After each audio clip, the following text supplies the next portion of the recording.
I walked in through the back door without knocking. 8 hours on the road, straight from the job site in Omaha. Didn't stop for food, barely even hit the brakes. I wasn't planning to visit, just had a knot in my gut that wouldn't quit. The house smelled like fried sausage and mop water. It was loud, cartoons blaring in the living room, someone laughing, my dad coughing from his recliner. And right there, in the middle of the mess, was my 6-year-old son, Tommy. He was standing on a flipped-over milk crate at the sink, arms stretched out, scrubbing a greasy pan with hands that were near red. His little shoulders were tight, like he was trying not to breathe too loud. Quick note: before listening, share which city or country you're watching from.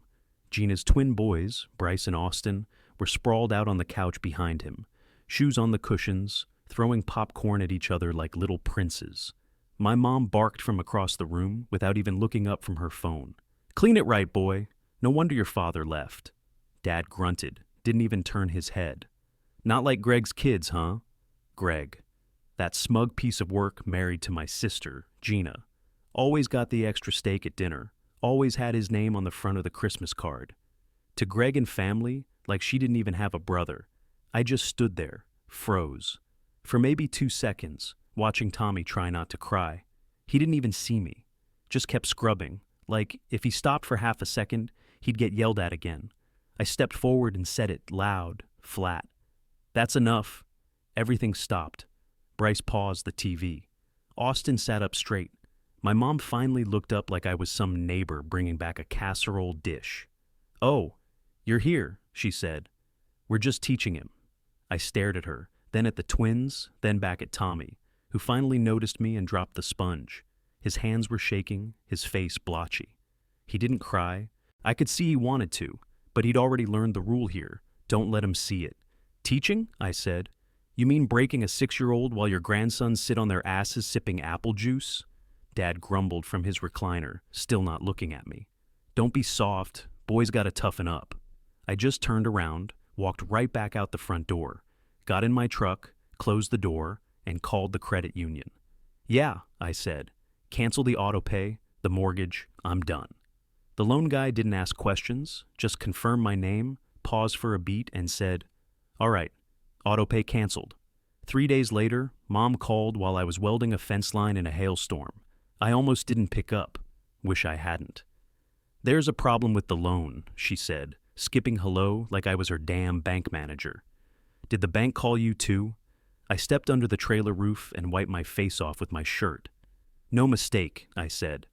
"I stopped paying." She went silent. Not like stunned silent, calculating. Then came the voice I'd heard 1,000 times growing up, sugar-powdered and fake polite. "Well, we thought you were helping us out of love." "Love doesn't sound like calling my son worthless while your other grandkids sip apple juice," I said. She inhaled like she wanted to say something else, but I hung up before she could. First time in my life, I didn't wait for her version of the story. Later that night, Gina called. Not texted, called. That alone told me she wasn't playing nice anymore. "You can't do this," she said. "The boys love this house. Mom and Dad are losing it." I leaned back on the motel bed, boots still on.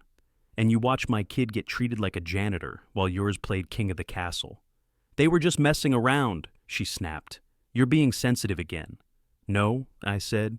"Your boy's mess. Mine gets messed with." Click. That was it. No more debates, no more rescues. For almost 5 years, I had kept that house from falling apart. Right after Dad's retirement in early 2020, they were behind 3 payments. I stepped in before foreclosure started, just wired the money, and didn't say a word. They never asked Gina, too busy shielding her from reality. She and Greg were going through something every other month. Car payments, fertility stuff, new dog, therapy bills, vacation refunds, whatever excuse fit. Me, I just showed up. Didn't even tell Tommy I was covering their mortgage. Thought I was doing it for him. So he'd have some version of a grandparent's house. Something solid, something passed down. But watching his little hands scrub plates while they mocked him, that snapped it. They weren't struggling. They were spoiled. I didn't buy them peace. I paid for their entitlement. Next day, my phone buzzed all morning. Missed calls, texts, Gina again.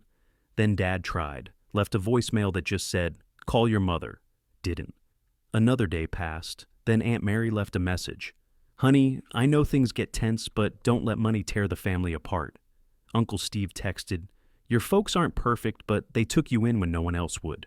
Yeah? They also tossed me out when I got laid off at 22 and needed 2 months to get on my feet.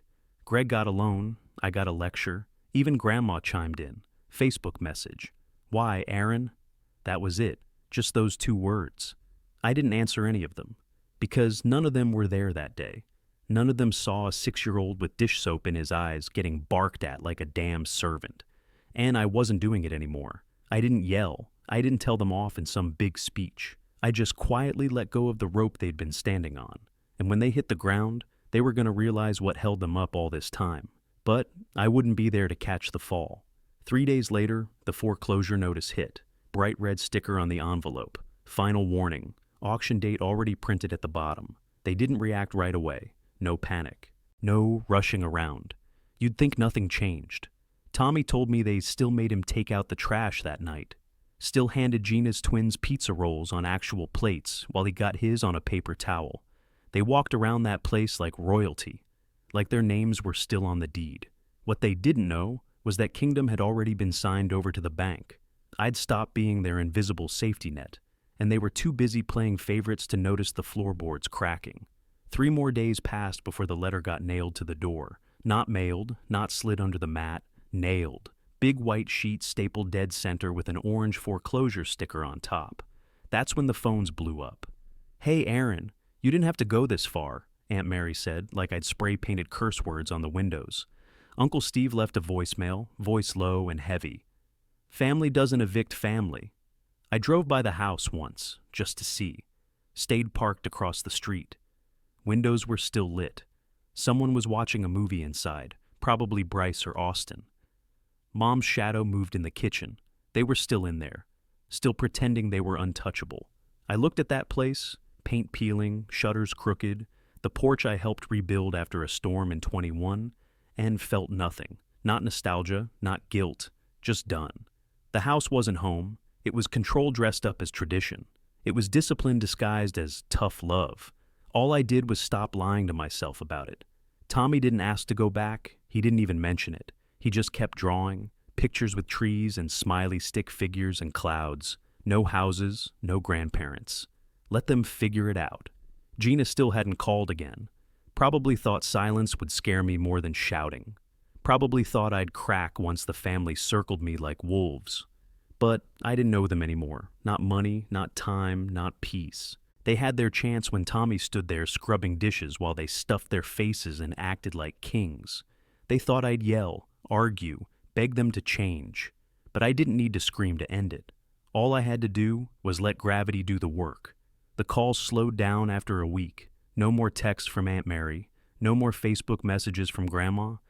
Just silence. Then one night, my phone buzzed again. Unknown number. I almost let it ring out, but my thumb swiped before my brain caught up. It was Dad. His voice was low, like he was speaking from the bottom of a well. Aaron, the bank's not budging. We need more time. 1 more month. I pressed the phone tighter to my ear. Do you remember what you called my son the day I walked in? Silence. No breathing, no shift, nothing. Do you remember his face? I asked. Still nothing. Not a word. Then there's nothing else to talk about. I hung up. That was the last call. No apology, no acknowledgement. Just a plea for more of what I'd already given. Tommy was in the living room, sprawled on the carpet with a box of crayons, humming to himself. He didn't even look up when I set the phone down. His hands were clean, no soap burns, no dishwater cracks. I sat on the couch and watched him color. He drew a tree with a swing and 2 stick figures under it. They were both smiling. He started acting different after that night, happier, laughing at cartoons again, sleeping through the night without grinding his teeth. He'd come into my room in the mornings, climb on the bed, and talk about school. Real talk, not whispers. I started sleeping through the night too. No late-night calls, no alerts from the bank, no gnawing at my gut, wondering how long until they asked for more. Days rolled by. I didn't go back, didn't drive by the house, didn't check the mailbox for updates. I kept working my jobs, welding, repair gigs, whatever came in. Tommy started drawing more, whole notebooks filled with bright colors and happy stick people. The day of the auction came and went like a regular Thursday. No one from the family called to tell me about it. I only knew because a friend from town texted, "Think your parents' place just sold. Big SUV out front. Cash buyer." That was it. Done. I sat at the kitchen table that night with a mug of coffee, just breathing. Tommy was asleep. The house was quiet. I thought about the porch boards I'd replaced after a storm in 21, the gutters I'd cleared last winter, the Christmas lights I'd hung up, even though no one thanked me. All of it was gone now. Somebody else's problem, but there was no guilt, no regret, just relief. I looked at Tommy's latest drawing taped to the fridge, me and him at a lake, fishing poles in our hands, big cartoon fish under the water. No grandparents, no house, just us. That picture felt like a line in the sand, A before and after. I rinsed my mug, set it on the rack, and turned off the kitchen light. We were done. The first lie hit 2 days after the auction. "Poor Gina," someone posted under a church Facebook post about community prayer.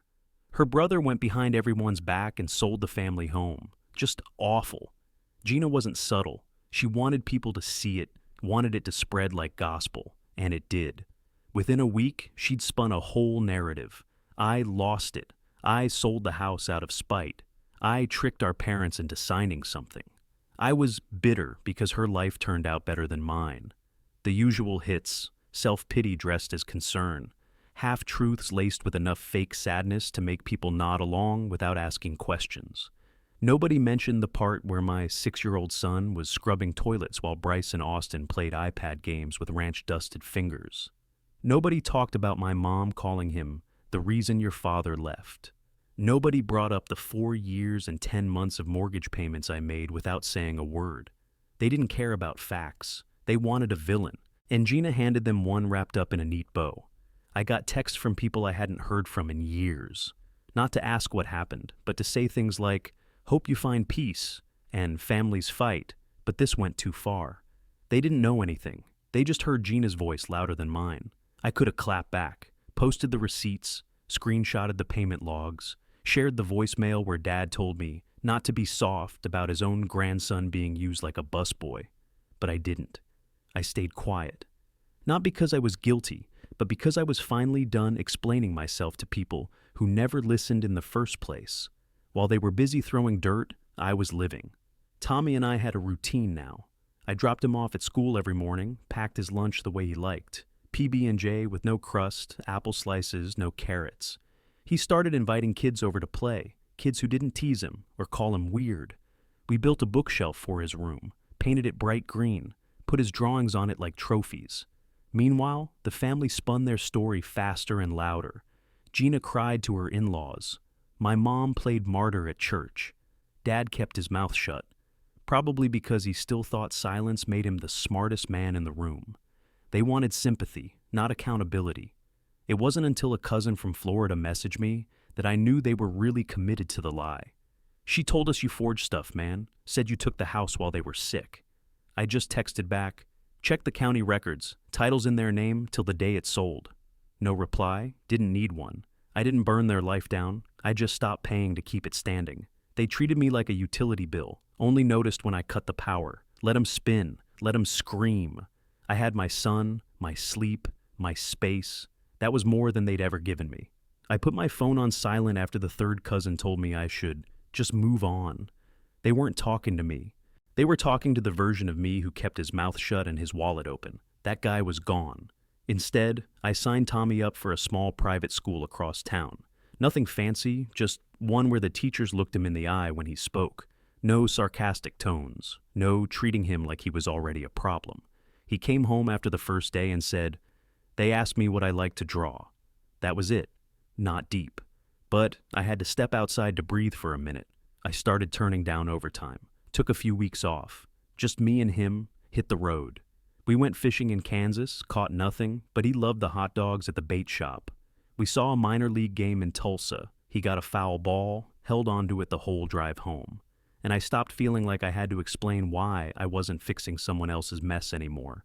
Instead, I built something of my own. Started a nonprofit, just small. Called it Dad's Ground. No press, no speeches.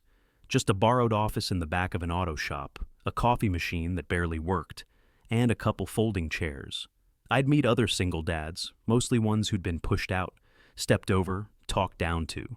Guys who hadn't seen their sons in months. Guys whose boys were already learning to go quiet when hurt. We talked, shared stories, set goals. I wasn't trying to be some savior. I just knew what it felt like to be left standing in the middle of your own family, holding the broom. Meanwhile, the messages didn't stop. Come home. They miss you.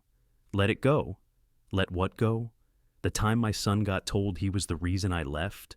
The way they watched him wash their plates like it was his penance for existing? Nah. They miss the tool I used to be. The one who kept the lights on, smiled through it, didn't push back. That guy's gone. One morning, Tommy came up to me holding a packet of seeds. Can we plant a garden? He asked. I want to grow something that doesn't hurt. That hit like a hammer. We dug out the back corner of the yard, cleared rocks, bought soil, got our hands dirty. He picked tomatoes, strawberries, carrots, and some wildflowers for the bees. Every day after school, he ran out there to check the sprouts, watered them without being asked, smiled when the first little green shoot broke the dirt. That smile didn't have fear behind it anymore. It was the kind of peace I never got at his age, and I'd burned down every bridge we came from to keep that look on his face. 3 weeks after the auction, the tone shifted. No more come home or let it go. Now it was guilt by grenade. You destroyed your parents. They raised you. She's just a child, Aaron. She doesn't know better. That last one made me laugh. Gina was 36, not 6. Old enough to weaponize silence. Old enough to stand by while my kid was treated like a damn mutt in the garage. But then the real one came in, from Mom. That boy's not even like us. Maybe he takes after his runaway father. I read it 3 times, just stared at the screen, thumb hovering, pulse in my ears. My kid. The one who made me coffee when I came home sore. Who packed 2 sandwiches in my lunch bag, one labeled extra for if you're hungry. Who asked to help with dishes not to get ahead, but to feel like he belonged. That message, that was the line. I typed slow, no yelling, no paragraphs. You lost the house, you lost the help, now you've lost us. The door's not locked, it's gone. Blocked every number, Mom, Dad, Gina, the cousins, even Grandma. Deleted Facebook, killed the group chat, changed my number the next morning, and didn't tell a soul in that tree. Tommy never asked about them, not once. Not that day, not the next, not even when he saw me delete the last contact off my phone. His birthday rolled around 2 weeks later, 7 years old. I didn't overthink it. We had balloons, burgers on the grill, and a homemade chocolate cake with sprinkles piled like gravel. No forced hugs, no dry smiles. No cousins who pushed him out of the way for the front seat. Just real people. Our neighbor Sheila brought cookies. My old buddy Nate from welding school brought his son and a set of Nerf guns. Tommy laughed so hard he fell over in the grass, belly first, mouth full of cake. At one point he looked up at me, chocolate on his chin, and said, "This is the best birthday ever." I didn't need a family photo to prove anything. Didn't need to post it for the world. He was safe. He was seen. That was the celebration. And I realized in that moment, I'd been waiting years for a piece that was never coming. A nod, an apology, a seat at the table that was never built for me in the first place. So, I built my own. And for the first time, it was full of people who weren't counting what I owed them, just what we shared. That day, the only thing I kept from my old life was the lighter I'd had since I was 16. That night, I lit a fire in the pit out back, dropped in the last envelope from the bank, the final note from Gina, and a picture frame I didn't even realize I still had. Watched it burn, didn't look back. We were heading back from the grocery store when Tommy spotted it. "Hey," he said, pointing out the window. "That's their old street, right?" I nodded, kept driving. He stared as we passed the corner. "We ever going back?" I shook my head once. "No, son, we came back to ourselves. That's enough." The place didn't even look the same. The flipper gutted it. New paint, new porch, new fence. Looked like someone tried to erase the past with vinyl siding and cheap landscaping. But I could still feel it from the road, like a smell you can't name but know too well. The ghosts were still there, just not ours anymore. Word was Gina had moved Mom and Dad into her 2-bedroom rental across town. Didn't last long. Too many people, not enough doors. Golden children still bleed red when pressure hits. One cousin messaged me out of nowhere. Said, "Wish I'd said something back then." I appreciated it, but I told her plain and simple, we don't look back anymore. Tommy doesn't flinch now when someone raises their voice. Doesn't go quiet when things get tense. Doesn't ask to help just to feel useful. He sings while doing chores now. Loud and off-key, but free. He draws rockets and dogs and weird little superheroes who fix things with kindness instead of fists. And he sleeps deep. I sit out on the porch most nights with a cold beer and a full breath in my lungs. Not waiting for a call, not waiting for an apology, not bracing for the next guilt trip pretending to be a conversation. Just still. Because this peace, this boy, this new life is mine. They didn't build it. They don't get to tear it down. And I didn't destroy anything. I ended what was already broken. Now, my son knows, you don't have to earn love. You just deserve it. And a real home, it doesn't take your spirit, it lifts it.